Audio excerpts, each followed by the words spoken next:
Since Repair Clinic encourages you to perform this repair safely, a warning icon will appear when you should use caution. For easier access when replacing the center drawer slide rail in your refrigerator, first remove the lower glass shelf.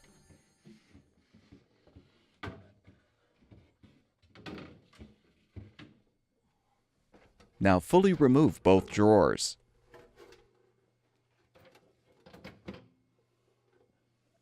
Use a 1/4-inch socket or nut driver to unthread the 2 mounting screws, securing the slide rail. Set the old rail aside. Prepare the new drawer slide rail for installation by applying some grease to both sides of the rail. Position the slide rail on the liner, then thread and tighten the mounting screws.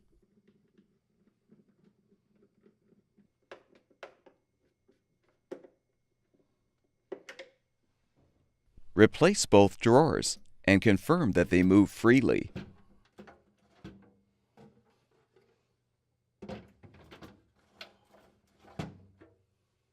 Replace the lower glass shelf if applicable.